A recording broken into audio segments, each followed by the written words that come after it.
പ്രിയമുള്ളവരെ, നമസ്കാരം. ഈ രാജ്യം എൻ്റേതല്ല, ഈ കോടതി വിധി എൻ്റേതല്ല, ഈ വ്യവസ്ഥിതി എൻ്റേതല്ല, ഇങ്ങനെയൊന്നും പറയുവാൻ പാടില്ല. അല്ലെങ്കിൽ കേരളത്തിൽ വളരെയധികം ജനങ്ങൾ ഇപ്പോൾ ഇത് പറയുന്നു. ഞാൻ ആ 130 കോടി ജനങ്ങളിൽ പെടില്ല. ഇത്തരത്തിലൊക്കെ പ്രതിഷേധം രേഖപ്പെടുത്തിക്കൊണ്ടിരിക്കുകയാണ്. അതിലൊക്കെ ഭയങ്കരമായിട്ട് വിമർശിക്കുന്ന ഒരു കൂട്ടം ആൾക്കാരുണ്ട്. അങ്ങനെയൊന്നും പറയുവാൻ പാടില്ല. നമ്മുടെ രാജ്യത്തെക്കുറിച്ച്, നമ്മുടെ കോടതി വിധികളെക്കുറിച്ച് അങ്ങനെയൊന്നും പറയുവാൻ പാടില്ല. കോടതി വിധി എന്താണെങ്കിലും അതിനെ അംഗീകരിക്കണം. അക്കാര്യത്തിൽ സംശയമൊന്നുമില്ല. കോടതി വിധി എന്താണെങ്കിലും ഒരു ഇന്ത്യൻ പൗരൻ, നിയമവാഴ്ചയെ അംഗീകരിക്കുന്നയാൾ അത് അംഗീകരിച്ചേ പറ്റുകയുള്ളൂ. പക്ഷെ അതിനെ വിമർശിക്കാൻ പാടില്ല എന്ന് പറയുന്നത് ശരിയാണ്.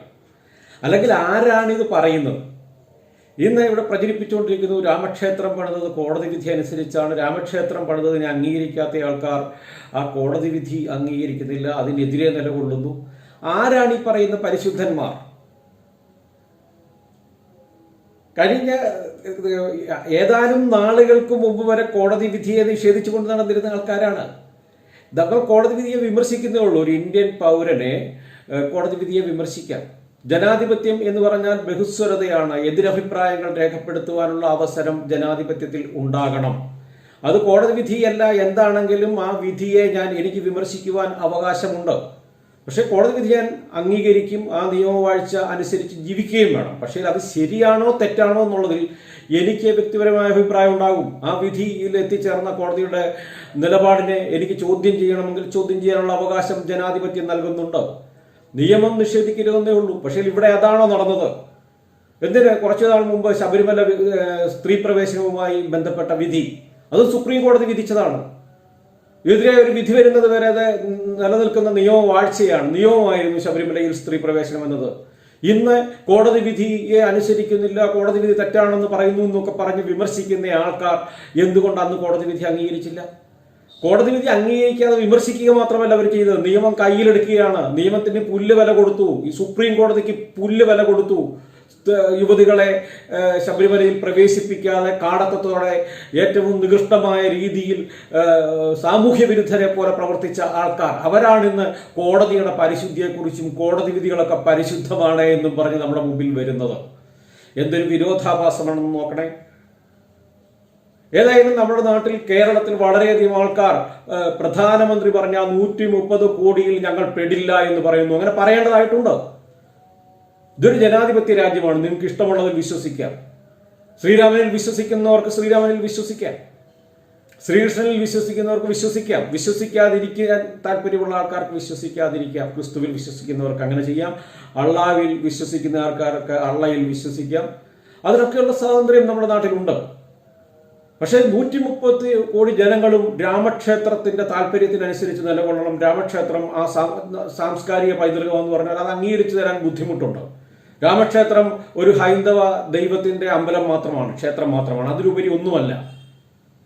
ശ്രീരാമൻ എന്ന് പറയുന്നത് ഒരു ഇതിഹാസത്തിലെ കഥാപാത്രമാണ്. സാഹിത്യത്തെ ആ അർത്ഥത്തിൽ എടുക്കുന്ന ആൾക്കാരെ സംബന്ധിച്ചിടത്തോളം അതിലുപരി ഒന്നുമല്ല. അത് ദൈവമാണെന്ന് വിശ്വസിക്കുന്നവർക്ക് വിശ്വസിക്കാം. അത് അവരുടെ വിശ്വസിക്കാനുള്ള സ്വാതന്ത്ര്യം. പക്ഷെ അത് എല്ലാവരും അതനുസരിച്ച് വിശ്വസിച്ചു കൊള്ളണം എന്ന് നിർബന്ധം പിടിക്കുന്നതിന് ഇന്ത്യക്കല്ലാതെ മഹത്തായ സംസ്കാരമുണ്ട്. എല്ലാം ഉൾക്കൊള്ളുന്ന ഇതിഹാസം. ആ സംസ്കാരത്തിന്റെ ഒരു ഇതിഹാസ കൃതിയിലെ കഥാപാത്രം മാത്രമാണ് ആ സംസ്കാരം അനുസരിച്ച് ശ്രീരാമൻ. അതിനകത്ത് അർഹിക്കുന്ന പ്രാധാന്യം കൊടുത്താൽ മതി. അതിലുപരി ഒരു പ്രാധാന്യവും ഇല്ല. അതായത് 130 കോടി ജനങ്ങൾക്ക് വേണ്ടി ഒരു കോപ്പും അവിടെ ഉണ്ടാകുന്നില്ല. അയോധ്യയിലെ ഉൾപ്പെടെയുള്ള ഇന്ത്യയിലെ മുഴുവൻ സ്ഥലങ്ങളിലെയും ജനങ്ങളുടെ പ്രശ്നം പട്ടിണിയും തൊഴിലായ്മയും ദാരിദ്ര്യവുമാണ്. ഈ കോവിഡ് എന്ന മഹാമാരി വരുന്നതിന് മുമ്പ് തന്നെ പ്രതിസന്ധിയിലായ ഇവിടുത്തെ സാമ്പത്തിക അവസ്ഥയാണ്, പ്രശ്നങ്ങളാണ്, ജനങ്ങളുടെ പ്രശ്നങ്ങളാണ്. അത് പരിഹരിക്കാൻ എന്തുണ്ട്? അതിനുവേണ്ടി 130 കോടി ജനങ്ങൾ എന്ത് ചെയ്യണമെന്ന് താല്പര്യം ഉയർത്തിപ്പിടിക്കണമെന്നാണ് ഭരണാധികാരികൾ പറയേണ്ടത്. അല്ലാതെ ശ്രീരാമന്റെ ക്ഷേത്രം, അതും വഞ്ചനയിലൂടെ ഒരു ക്ഷേത്രം സ്ഥാപിച്ചിട്ട് അത് എല്ലാ ആൾക്കാരും അവരുടെ സംസ്കാരത്തിന്റെ ഭാഗമായി ഉൾക്കൊള്ളണം എന്ന് പറഞ്ഞു കഴിഞ്ഞാൽ മനസ്സില്ല പ്രജാപതി എന്ന് തന്നെയാണ് പറയുവാൻ ഉദ്ദേശിക്കുന്നത്. അതിനെ എന്ത് നടപടി ഉണ്ടായാലും, അല്ലയോ പ്രജാപതി, ഞങ്ങൾക്ക് മനസ്സില്ല താങ്കളുടെ ഈ തിട്ടൂരം അനുസരിക്കാൻ, താങ്കൾ കാണിക്കുന്നത് ജനാധിപത്യത്തിന്റെ കടക്കൽ ആണി തറയ്ക്കുകയാണ്. ഇന്ത്യ ഒരു മതേതര രാഷ്ട്രം എന്നുള്ള ആ മഹത്തായ സങ്കല്പത്തിൽ നിന്നും താങ്കൾ മതരാഷ്ട്രമാക്കി ഇന്ത്യയെ മാറ്റുകയാണ്. ഇവിടുത്തെ ജനാധിപത്യ സങ്കല്പങ്ങളെല്ലാം അട്ടിമറിച്ചുകൊണ്ട് മെജോറിറ്റേറിയനിസം, അതായത് ഡെമോക്രസിക്ക് പകരം മെജോറിറ്റേറിയനിസമാണ് നിങ്ങൾ ഇവിടെ നടപ്പിലാക്കിക്കൊണ്ടിരിക്കുന്നത്. അത് അംഗീകരിക്കാൻ ആത്മാഭിമാനമുള്ള ഒരു ഇന്ത്യക്കാരനും കഴിയുകയില്ല. അതുകൊണ്ട് ആ 130 കോടി ജനങ്ങൾ എന്ന് താങ്കൾ ഉദ്ദേശിക്കുന്നതിൽ ഞങ്ങളാരും പെടില്ല എന്ന് തന്നെയാണ് പറയുന്നത്. നിങ്ങളല്ലെങ്കിൽ തന്നെ ആരുടെ ഭാഗതയും നിങ്ങൾക്ക് വോട്ട് ചെയ്തത് ഇന്ത്യയിലെ ബഹുഭൂരിപക്ഷം ജനങ്ങൾ വോട്ട് ചെയ്തിട്ടുണ്ടോ? അങ്ങനെ വോട്ട് ചെയ്തിട്ടുണ്ടെങ്കിൽ തന്നെ അവരിൽ തന്നെ ബഹുഭൂരിപക്ഷവും ഈ വൃത്തികേട് കാണിക്കും നിങ്ങളെന്ന് കരുതിക്കൊണ്ടാണോ? അതല്ല. നിങ്ങൾ എന്തെല്ലാം പ്രതീക്ഷകളാണ് ജനങ്ങൾക്ക് കൊടുത്തത്? പെട്രോളിന് 50 രൂപയാക്കും, അക്കൗണ്ടിലേക്ക് പണം വരും, നോട്ട് നിരോധനത്തിലൂടെ അല്ലെങ്കിൽ വിദേശത്തൊക്കെയുള്ള മുഴുവൻ കള്ളപ്പണങ്ങൾ ഇവിടെ കൊണ്ടുവരും, എന്തെങ്കിലും വാഗ്ദാനം നിങ്ങൾ നടപ്പിലാക്കിയിട്ടുണ്ടോ? അതൊക്കെ കൊണ്ടാണ് വളരെയധികം ആൾക്കാർ നിങ്ങൾക്ക് വോട്ട് ചെയ്തത്. അത് മനസ്സിലാക്കണം. ജനങ്ങളെ തെറ്റിദ്ധരിപ്പിച്ച് ഒരു വിഭാഗം ആൾക്കാരെ വർഗീയമായി സംഘടിപ്പിച്ച് അതിനുള്ള ഒരു ഉപകരണം മാത്രമായിരുന്നു നിങ്ങൾക്ക് ഈ രാമജന്മഭൂമി. നിങ്ങൾ എന്താണ് പറഞ്ഞത്? നിങ്ങളുടെ നേതാക്കൾ ഇപ്പോഴും പറഞ്ഞുകൊണ്ടിരിക്കുന്നത് എന്താണ്? നിങ്ങൾക്ക് പോയി ഉദ്ഘാടനം ചെയ്യാം. പ്രധാനമന്ത്രി ഒരു വ്യക്തി എന്നുള്ള രീതിയിൽ അത് ഒരു മതനിരപേക്ഷ രാഷ്ട്രത്തിന് ഭൂഷണമല്ലെങ്കിലും നിങ്ങൾക്ക് രാമക്ഷേത്രം പോയി ഉദ്ഘാടനം ചെയ്യുകയോ അവിടെ കല്ലിടുകയോ പൂജാരിയെ മാറ്റിയിട്ട് പൂജ നടത്തുകയോ എന്ത് വേണമെങ്കിൽ ചെയ്യാം. അത് നിങ്ങളുടെ വ്യക്തിപരമായ കാര്യം. പക്ഷെ അത് രാജ്യത്തിന്റെ കാര്യമാണ് എന്ന രീതിയിൽ നിങ്ങൾക്ക് അവതരിപ്പിക്കുവാൻ അവകാശമില്ല എന്ന് തന്നെയാണ് ഞങ്ങൾ പറയുന്നത്. അത് രാജ്യത്തിന്റെ കാര്യമല്ല, ഒരു മതവിഭാഗത്തിന്റെ ഒരു കൂട്ടം ആൾക്കാരുടെ, ഒരു മതത്തിന്റെ പോലുമല്ല. ഈ ഹിന്ദു മതത്തിലുള്ള എല്ലാ ആൾക്കാരും ഇത്തരത്തിൽ നെറികെട്ട ഒരു ക്ഷേത്രം ഉണ്ടാക്കുവാൻ ആഗ്രഹിച്ചിരുന്നവരല്ല. ചിലർ പറയുന്നത് ബാബറൊക്കെ വൃത്തികേട് കാണിച്ചു. എന്താണ് തെളിവ്? ബാബർ രാമക്ഷേത്രം പൊളിച്ചാണ് ബാബറി മസ്ജിദ് സ്ഥാപിച്ചതെന്നൊന്നും തർക്കിക്കേണ്ട കാര്യമില്ല. വിവരദോഷികളാണ് അങ്ങനെ പറയുന്നത്. ചില ഭയങ്കര ബുദ്ധിജീവികൾ എന്ന അറിയപ്പെടുന്ന ആൾക്കാർ പോലും അങ്ങനെ പറയുന്നുണ്ട്. പുരാവസ്തു രേഖകൾ ഏതോ കാലത്ത് അവിടെ ഒരു ക്ഷേത്രം ഉണ്ടെന്ന് കരുതപ്പെടുന്നു എന്നേ പറയുന്നുള്ളൂ. ആ ഏതോ കാലത്തുള്ള ക്ഷേത്രം ബാബറാണ് പൊളിച്ചതെന്നുള്ളതിന് രേഖകളില്ല. ബാബറി മസ്ജിദ് പണിയുന്ന സമയത്തെ അവിടെ ക്ഷേത്രം എന്ന് പറയുന്ന ഒരു സംവിധാനമില്ല. അതൊരു പൊതുസ്ഥലമായിരുന്നു. നിരവധി സംസ്കാരങ്ങൾ ഇന്ത്യയിൽ ഉദയം കൊണ്ടിട്ടുണ്ട്, മത്സരിച്ചിട്ടുണ്ട്, യുദ്ധത്തിലേർപ്പെട്ടിട്ടുണ്ട്.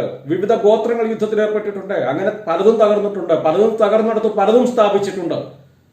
അതിൻ്റെയൊക്കെ അടിവേരെ ചീന്തിപ്പോകാൻ പറ്റുമോ? ശബരിമല ഒരു ബുദ്ധവിഹാരമായിരുന്നു എന്നാണ് കരുതപ്പെടുന്നത്. പുരാവസ്തു ശാസ്ത്രജ്ഞന്മാരും പുരാവസ്തുവിനെ കുറിച്ച് പഠിക്കുന്നവരും ഒക്കെ, പുരാവസ്തു വിഷയത്തിൽ ഗവേഷണം നടത്തുന്നവരുമൊക്കെ അവിടെ മാന്തി ബുദ്ധക്ഷേത്രം ആണോ എന്ന് തെളിയിക്കുവാൻ, അവിടെ ഒരു പരിശോധന നടത്തുവാൻ നിങ്ങൾ സമ്മതിക്കും? അതില്ലാതെ ഒരു വശത്ത് മാത്രം സംസാരിക്കുന്നതിന് 400-ലധികം വർഷങ്ങളായി ബാബറി മസ്ജിദായി നിലകൊണ്ട ഒരു സ്ഥാപനമാണ്. അതൊരു സാംസ്കാരിക പൈതൃകമാണ്, ഒരു മതസ്ഥാപനം എന്നതിലുപരി. അത് പൊളിച്ചടുക്കിയിട്ട് ഇതിന് കോടതി വിധിയെ സ്തുതിക്കുന്ന ആ കോടതി തന്നെ പറയുന്നുണ്ട്, കോടതി എങ്ങനെ വിചിത്രമായ ഇത്രയൊരു വിധിയിലെത്തിയെന്ന് നമുക്കറിയില്ല. ആ വിധി അപഹാസ്യമാണെന്ന് പറയാനുള്ള സ്വാതന്ത്ര്യം എനിക്കുണ്ട് എന്ന് തന്നെയാണ് ഞാൻ കരുതുന്നത്. അത്തരം ഒരു കോടതി വിധി പുറപ്പെടുവിച്ച അതേ കോടതി വസ്തുതകളും തെളിവുകളും പരിശോധിക്കുമ്പോൾ അവർക്ക് ഒഴിഞ്ഞു മാറുവാൻ കഴിയില്ല. 49-ൽ സ്വയംഭൂവായി. എങ്ങനെയാണ് വിഗ്രഹം സ്വയംഭൂവാകുന്നത്? അതൊന്ന് വിശദീകരിച്ചു തരാമോ നിന്റെ വക്താക്കൾ? ആരും അംഗീകരിച്ചിട്ടില്ല. സുപ്രീം കോടതി അത് അംഗീകരിച്ചിട്ടുണ്ടോ സ്വയംഭൂവായതാണെന്നുള്ള? അതിക്രമിച്ച് കയറി, തലയിൽ മുണ്ടിട്ടുകൊണ്ട് കയറി അവിടെ കൊണ്ട് സ്ഥാപിച്ച് വൃത്തികേട്. ഏത്? രാമന് വേണ്ടി, ത്യാഗോജ്ജലനായ രാമന് വേണ്ടി, മര്യാദ രാമനായ രാമന് വേണ്ടി ക്ഷേത്രം പണിയാൻ വിഗ്രഹങ്ങളെ ഒളിച്ചുകൊണ്ട് കടത്തിയിട്ടു. നെറികേടല്ലേ? ഇതൊക്കെയാണോ ഹിന്ദുവിന്റെ സംസ്കാരം? പിന്നെ വർഷങ്ങളോളം അത് ബാബറി മസ്ജിദായിട്ട് അവിടെ നിലകൊണ്ടിട്ട് പ്രശ്നമൊന്നുമില്ലായിരുന്നല്ലോ. 1949-ൽ നിങ്ങളൊരു വലിയ പ്രശ്നം ഉണ്ടാക്കുന്നതിന് മുമ്പ് ആരൊക്കെയോ വാദം 1885-ലൊക്കെ ഉന്നയിച്ചിട്ടുണ്ട്. അന്നൊക്കെ ബ്രിട്ടീഷ് കോടതി അത് തള്ളിക്കളഞ്ഞിട്ടുണ്ട്. അല്ലാതെ അവിടുത്തെ മജിസ്ട്രേറ്റുമാർ അത് തള്ളിക്കളഞ്ഞിട്ടുണ്ട്. നിങ്ങളുടെ ഈ കാപട്യങ്ങളൊന്നും അനുവദിച്ചു കൊടുത്തിരുന്നില്ല. പക്ഷെ സ്വതന്ത്രയായി കഴിഞ്ഞതിന് ശേഷം, ഇന്ത്യ സ്വതന്ത്രയായി കഴിഞ്ഞതിന് ശേഷം ഇന്ത്യൻ സ്വാതന്ത്ര്യ സമരത്തിൽ ഈ ഹിന്ദു പക്ഷവാദികൾ സ്വാതന്ത്ര്യ സമരം അതിന്റെ ഉജ്ജ്വലമായ കടമ, കാരണം ശാസ്ത്രീയ ബോധം ജനങ്ങളിൽ എത്തിച്ചു കൊടുക്കുക, മതനിരപേക്ഷതയുള്ള ജനങ്ങളെ വാർത്തെടുക്കുക, ആ ജോലി ഇന്ത്യൻ സ്വാതന്ത്ര്യ സമരം നിർവഹിച്ചില്ല. മതത്തോട് ഒത്തുതീർപ്പാണ്. അമ്പലത്തിലും പള്ളിയിലും ഒക്കെ പോയിട്ടാണ് സ്വാതന്ത്ര്യ സമരത്തിന് പങ്കെടുക്കുന്നത്. അതുതന്നെയാണ് ഇന്ത്യയുടെ ഗതികൾ. മതത്തെ അർഹമായ അകലത്തിൽ നിർത്തുവാൻ ഇന്ത്യൻ സ്വാതന്ത്ര്യ സമരത്തിനോ ജനാധിപത്യ സമരത്തിനോ കഴിഞ്ഞിരുന്നില്ല. അത് മുതലെടുത്താണ് പിന്നീട് കോൺഗ്രസിൽ നെഹ്റുവിനെ കൂട്ടുള്ള പുരോഗമനകാരികൾ, ശാസ്ത്രീയ ഉള്ളവർ ഉള്ളപ്പോൾ തന്നെ മതാന്ധത ബാധിച്ച അന്ധവിശ്വാസങ്ങളുടെ അടിമകളായ ആൾക്കാരുണ്ടായിരുന്നു. ഉത്തർപ്രദേശിൽ അത്തരത്തിലൊരു കോൺഗ്രസ് മുഖ്യമന്ത്രി ഇരിക്കുമ്പോഴാണ് 49 ഈ വിഗ്രഹം കൊണ്ട് കള്ളക്കടത്ത് നടത്തി മര്യാദ രാമന്റെ പേരിൽ അമ്പലത്തിൽ പള്ളിയിൽ കയറി ഈ വിഗ്രഹം സ്ഥാപിക്കുന്നത്. കെ നായർ മലയാളിയാണ്, മലയാളികൾക്ക് അപമാനം, ഹിന്ദു പക്ഷപാതി. അയാളാണ് പറഞ്ഞത് അവിടെ വികാരം പൊട്ടിപ്പുറപ്പെടും. കോടതി അത് തന്നെ പറയുന്നത് വികാരങ്ങളുടെ അടിസ്ഥാനത്തിലല്ല, ശാസ്ത്രവും സത്യങ്ങളും ഗവേഷണ ഫലങ്ങളും ഒന്നും നോക്കിയല്ല. 49 മുതൽ തുടങ്ങി പ്രശ്നം. അപ്പോഴും അത് അയോധ്യയിലെ മാത്രം ജനങ്ങളുടെ പ്രാദേശിക വിഷയമായിരുന്നു. 1984 നിങ്ങൾ രാഷ്ട്രീയ ലക്ഷ്യം വെച്ചുകൊണ്ടാണ് ഈ ഉത്തരവാദിത്വം വിശ്വഹിന്ദു പരിഷത്തിന്റെ നേതൃത്വത്തിൽ ഏറ്റെടുക്കുന്നത്. 1984 ആ ചരിത്രമൊക്കെ നമ്മൾ പറഞ്ഞതാണ്, വീണ്ടും അത് പറയേണ്ടതായിട്ടില്ല. അത് ഇന്ത്യയിലെ ജനങ്ങളുടെ പ്രശ്നമായി നിങ്ങൾ കൃത്രിമമായി അടിച്ചേൽപ്പിക്കുകയായിരുന്നു. ജനങ്ങളുടെ വർഗീയമായി സ്പർദ്ധ വളർത്തുകയായിരുന്നു. കാരണം ഇന്ത്യൻ ജനതയ്ക്ക് അതൃപ്തിയുണ്ട്. സ്വാതന്ത്ര്യം കിട്ടി വർഷങ്ങൾ കഴിഞ്ഞിട്ടും 40 വർഷം ആകുമ്പോഴും അവരുടെ പട്ടിണിയും തൊഴിലില്ലായ്മയും ദാരിദ്ര്യവും ഒന്നും മാറിയിട്ടില്ല. അയോധ്യയിലെ ബാബറി മസ്ജിദിന് മുമ്പിൽ ഭിക്ഷയിരിക്കുന്നതൊക്കെയാണ്. അവർ ജാതിയും മതവും നോക്കിയല്ല, ജീവിക്കുവാൻ നിവൃത്തിയില്ലാത്തതുകൊണ്ട് ഭിക്ഷയിരിക്കുന്നവരാണ്. അവർക്കത് എന്തായാലും കുഴപ്പമില്ല. അവർ സമാധാനപരമായി സഹോദരത്വത്തോടെയാണ് ഭിക്ഷ യാചിച്ചു കൊണ്ടിരുന്നത്. അതായിരുന്നു രാജ്യത്തിന്റെ പ്രശ്നം. അങ്ങനെയുള്ള ആൾക്കാരെ ഹിന്ദുവിന്റെ അടുക്കൽ നിന്റെ പ്രശ്നങ്ങൾക്ക് കാരണം മുസ്ലിം അധിനിവേശമാണ്, പണ്ട് നിന്റെ അമ്പലങ്ങളുടെയൊക്കെ പള്ളക്കാണ് പള്ളി പണിതത് എന്നൊക്കെ പറഞ്ഞ് തെറ്റിദ്ധരിപ്പിച്ച് നിന്റെ തൊഴിലില്ലായ്മയ്ക്കും ദാരിദ്ര്യത്തിനും എല്ലാ പ്രശ്നങ്ങൾക്കും കാരണം ഇത്തരത്തിൽ ഹിന്ദുവിനെ അടിച്ചമർത്തിയതാണെന്നൊക്കെ പറഞ്ഞ് ഭൂരിപക്ഷ വർഗീയതയെ ജ്വലിപ്പിക്കുവാനുള്ള ഉപകരണമാക്കി അയോധ്യയെ മാറ്റിയെടുത്തത് ഈ വിശ്വഹിന്ദു പരിഷത്തും സംഘപരിവാറുമാണോ? അതിന് അവസരം ഒരുക്കി കൊടുത്തത് കോൺഗ്രസ് ആണ്. നിർലജ്ജം. എല്ലായ്പ്പോഴും 49 തുടർന്നുള്ള ഓരോ സമയത്തും കോൺഗ്രസ് ഹിന്ദു പക്ഷപാതികളാണ് അതിനുള്ള അവസരം ഒരുക്കി കൊടുത്തത്. എന്താണ് പറയുന്നത്? വസുദൈവ കുടുംബം. ഇപ്പൊ എല്ലാം കഴിവുള്ളവൻ കഴിവില്ലാത്തവനെ അടിച്ചമർത്തി എല്ലാ അർത്ഥത്തിലും അവനെ നിശബ്ദനാക്കിയിട്ട് പറയുകയാണ്, ഇതേ സമാധാനം, ഞങ്ങൾ അമ്പലപ്പെടുന്നിട്ട് മുസ്ലിം ഒരു പ്രശ്നവുമില്ല. അടിച്ചൊതുക്കി വെച്ചിരിക്കുക, മൂടി വെച്ചിരിക്കുകയാണ്. 370 വകുപ്പ് പിൻവലിച്ചു.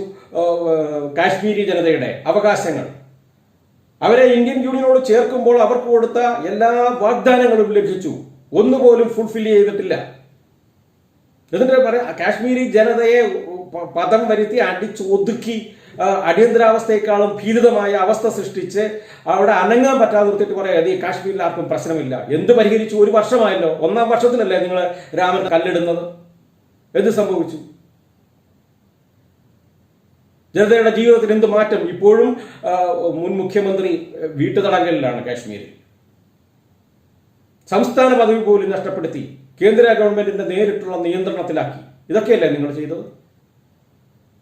എന്നിട്ട് പറയുന്നു എല്ലാവരും മിണ്ടുന്നില്ല, ആരും. ഈ ശാന്തത ഇത് നിങ്ങൾ കൃത്രിമമായിട്ട് സൃഷ്ടിക്കുന്നതാണ്. ജനങ്ങളെ ഭീതിപ്പെടുത്തിയിരിക്കുകയാണ്. നിങ്ങളുടെ സൂറ്റ സുഹൃത്ത് ട്രംപിന്റെ തോളേൽ കൈയിട്ട് ഗുജറാത്തിലെ തെരുവീഥികളിലൂടെ നിങ്ങൾ നടന്നപ്പോൾ സാധാരണക്കാരനെ, പട്ടിണിപ്പാവങ്ങളെ നിങ്ങൾ മതിൽ കെട്ടി മറച്ചില്ലേ? എന്നിട്ട് ട്രംപിന് ഒരു കാഴ്ച കാണിച്ചു കൊടുത്തു, ഇത് സുരഭില സുന്ദരമാണ് ഞങ്ങളുടെ രാജ്യമെന്ന്. അതേപോലെയാണ് നിങ്ങൾ ഇപ്പോൾ പറയുന്ന സമാധാനം. നിങ്ങൾ കൃത്രിമമായി കള്ളത്തരമാണ് പറയുന്നത്. കൃത്രിമമായിട്ടാണ് ഈ അവസ്ഥ സൃഷ്ടിച്ചു എന്നൊക്കെ പറയുന്നത്. നിങ്ങൾ കൃത്രിമക്കാരനാണ്, കള്ളനാണ്, പ്രജാപതി കള്ളനാണ്. പ്രജാപതി രാജ്യത്തിന്റെ താല്പര്യമല്ല സംരക്ഷിക്കുന്നത്. എന്നിട്ട് മുദ്രാവാക്യങ്ങൾ ലോകോ സമസ്തോ സുഖിനോ ഭവന്തു വസുദൈവ കുടുംബകം. ലോകത്തെ മുഴുവൻ ആൾക്കാർ സഹോദരന്മാരാണ്, ഒരു കുടുംബമാണ്. എന്നിട്ട് പറയുന്നത് എല്ലാം ഞങ്ങളാണ്. 8 കാലി മമ്മൂഞ്ഞിനെ കൂട്ടാണ്. വിമാനം പറത്തിയത് ആദ്യം ഞങ്ങൾ, ടെസ്റ്റ് ട്യൂബ് ശിശു ഉണ്ടാക്കിയത് ഞങ്ങൾ. എവിടെ? സ്വിറ്റ്സർലൻഡിൽ കണ്ടെത്തിയ വാച്ചിന്റെ ടെക്നോളജി ഒക്കെ ഉപയോഗിച്ച് വാച്ചും കെട്ടി വിദേശ രാജ്യത്തെ പല രാജ്യങ്ങളിൽ പല ജനതകൾ സൃഷ്ടിച്ചെടുത്ത നേട്ടങ്ങൾ, പുരോഗതിയുടെ ഓരോ ഫലവും ശരീരത്തിന്റെ വിവിധ ഭാഗങ്ങളിൽ അണിഞ്ഞുകൊണ്ട് മൊബൈൽ ഫോണും പിടിച്ചുകൊണ്ട് പറയുകയാണ്, ഇന്ത്യ ഭാരതമാണ് ശ്രേഷ്ഠം, എല്ലാ ഭാരതത്തിൽ നിന്നും മോട്ടിച്ചുകൊണ്ട് പോയതാണ്. ജർമ്മനി മോട്ടിച്ചു, അവർ മോട്ടിച്ചു, എല്ലാവരും മോട്ടിച്ചു. അന്ധമായ ദേശീയത ജനങ്ങളിൽ ഊട്ടിയുറപ്പിക്കുക. വസുദൈവ കുടുംബകം. എന്ത് വസുദൈവ കുടുംബകം? ഇപ്പൊ രാമൻ രാമൻ രാമൻ രാമൻ ആരാ? മര്യാദ രാമൻ, ത്യാഗോജ്ജലൻ, ക്ഷമാശീലൻ, മാതൃകാ പുരുഷൻ. എന്തൊക്കെയാണ്? ആ ആളിന് വേണ്ടിയിട്ടാണ് ഈ നിർവീടുകളെല്ലാം കാട്ടി ക്ഷേത്രം പണിതിരിക്കുന്നത്. എത്തരത്തിൽ യോജിക്കും? എന്നിട്ട് പറയുന്ന സമാധാനം എല്ലാവരും സ്വീകരിച്ചോണം രാമനെ. ഇവിടുത്തെ ബഹുഭൂരിപക്ഷം ജനങ്ങളുടെയും രാമൻ ശരിയാണ്, നിങ്ങൾ പറയുന്ന കൂട്ടല്ല. ഈ പറയുന്ന രീതിയിലൊക്കെ ജനങ്ങൾ രാമനെ കാണുന്നുണ്ട്, ആരാധിക്കുന്നവരുണ്ടായിരിക്കും. ആരാധിക്കുന്നവർ ആ രീതിയിലാണ്, ഒരു ദൈവം എന്ന രീതിയിൽ, മാതൃകാ പുരുഷൻ എന്നുള്ള രീതിയിലാണ്. പക്ഷെ ആ മാതൃകയ്ക്കെല്ലാം വിരുദ്ധമായിട്ടുള്ള സംഗതിയാണ് നിങ്ങൾ ചെയ്യുന്നത്.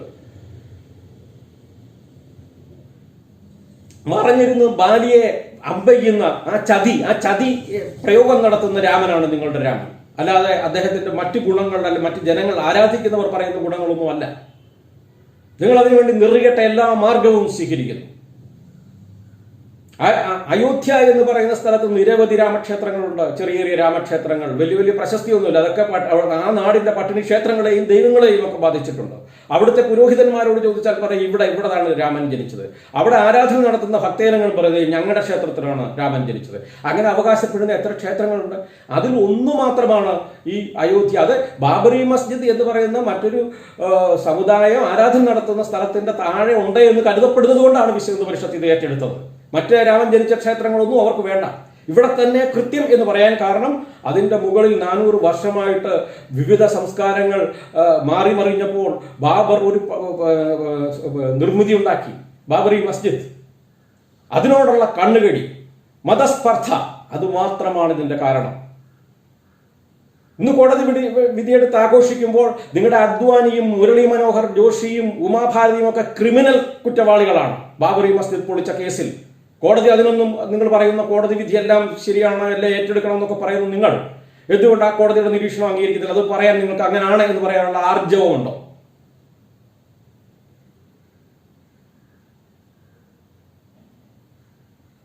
അത്തരത്തിലാണ് കാര്യങ്ങൾ. അത് കോടതി വിധി അനുകൂലമായതൊക്കെ ഞങ്ങളുടെ സമാധാനം എല്ലാം എങ്ങനെ സമാധാനം ഉണ്ടാക്കി ഇത്തരത്തിൽ. അതുകൊണ്ട് കോടതിയെ വിമർശിക്കാൻ പാടില്ല. കോടതിയെ വിമർശിക്കും, പോലീസിനെ വിമർശിക്കും, പട്ടാളത്തെ വിമർശിക്കും. ഇതൊന്നും പരിശുദ്ധമല്ല. ഇതൊക്കെ വിമർശിക്കുവാൻ ജനാധിപത്യത്തിൽ പൗരന് സ്വാതന്ത്ര്യമുണ്ടാകും. എതിരഭിപ്രായങ്ങളുണ്ടെങ്കിൽ അത് പറയും. യുക്തിക്ക് നിരക്കാത്ത സംഗതികൾ കോടതിയല്ല, ഇത് ദൈവം തമ്പുരാൻ പറഞ്ഞാലും അതിനെ ചോദ്യം ചെയ്യും. അത്തരത്തിലാണ് ജനങ്ങൾ, ആധുനിക ലോകത്തിലെ ജനങ്ങൾ വളർന്നു വരുന്നത്. അത് ഇന്ത്യയിലല്ല, എവിടെ. ഇത് അധോഗമനത്തിന്റെ പാതയാകാം. പക്ഷെ എക്കാലവും ഇങ്ങനെ ലോകത്തിന് പുറകോട്ട് പോകാൻ പറ്റുമോ? മുന്നോട്ട് വരും. യുവാക്കൾ ഉണർന്നെണീക്കും. നിങ്ങൾ പറയുന്നു കൊറോണയെ പാട്ടകുട്ടി അകറ്റാം, വിളക്ക് കത്തിച്ചകറ്റാം. എന്നിട്ട് നിങ്ങളുടെ ആഭ്യന്തരമന്ത്രിക്ക് അസുഖം ബാധിച്ചപ്പോൾ എന്തേ വിളക്കും പാട്ടയുമായി ഇറങ്ങിയില്ല? വെയിലത്ത് ഇറങ്ങി നിന്നില്ല, മൂത്രം കുടിപ്പിച്ചില്ല, പപ്പടം കഴിപ്പിച്ചില്ല. മധ്യപ്രദേശിലെ പ്രോടൈം സ്പീക്കർ പറയുന്നു, എന്താണ് അദ്ദേഹം പറയുന്നത്? രാമക്ഷേത്രത്തിന് ഇന്നലെ അങ്ങോട്ട് ഉദ്ഘാടനം നിർവഹിക്കുന്നതോടെ കൊറോണ ഇന്ത്യയിൽ നിന്നല്ല, ലോകത്തു നിന്നെല്ലാം മാറും. ഇന്ത്യ 1ാം സ്ഥാനത്താണ്. ഇന്നലെയാണ് ഇന്ത്യ 1ാം സ്ഥാനത്തായി. ഇന്നലെ 56,000 പേർക്കാണ് കൊറോണ വൈറസ് ബാധിച്ചത്, COVID-19 ബാധിച്ചത്. ലോകത്തിൽ 1ാം സ്ഥാനത്ത്. ബ്രസീലും അമേരിക്കയും ഒക്കെ അതിന് താഴെയാണ്. ഇന്നലെ വ്യാപിച്ച എല്ലായിടത്തും, അവിടെ ഈ 2 രാജ്യങ്ങളിലും 1,50,000 ഉണ്ടെങ്കിലും ഇന്ത്യയാണ് 1ാം സ്ഥാനം, 56,000 രോഗികൾ. നിങ്ങൾ രാമക്ഷേത്രം ശില സ്ഥാപിച്ചപ്പോൾ എല്ലാം ശരിയാകുമെന്ന് പറഞ്ഞു. ഇത്തരത്തിൽ അസംബന്ധങ്ങൾ പറയുന്ന ആൾക്കാർ, പ്രമുഖ നേതാക്കൾ, ഈ അസംബന്ധം നിബിഡമായിക്കൊണ്ടിരിക്കുകയാണ് ഇന്ത്യ. ഒരു മതരാഷ്ട്രമെന്ന ഇന്ത്യ പ്രയാണത്തിൽ നാന്ദി കുറിച്ചുകൊണ്ട് ഈ നാടിന്റെ വിലപ്പെട്ട മൂല്യങ്ങൾ ഉയർത്തിപ്പിടിക്കുവാൻ ആഗ്രഹിക്കുന്ന, അവശേഷിക്കണമെന്ന് ആഗ്രഹിക്കുന്ന ആൾക്കാർ ഇറങ്ങിത്തിരിക്കണം. നെറുകെട്ട കോൺഗ്രസിന്റെ തനിനിറം നമ്മൾ കാണുന്നു. അവരെല്ലാ കാലത്തും ആർക്കൊപ്പം നിൽക്കുന്നു, എവിടെ നിൽക്കുന്നു? ഒരു തരിയേ ഉള്ളെങ്കിലും എല്ലാവരും ഈ പക്ഷം ചേർന്ന് വരാനിരിക്കുന്ന തെരഞ്ഞെടുപ്പിൽ എല്ലും കഷ്ണങ്ങൾക്ക് വേണ്ടി കടിപിടി കൂടുകയാണ്.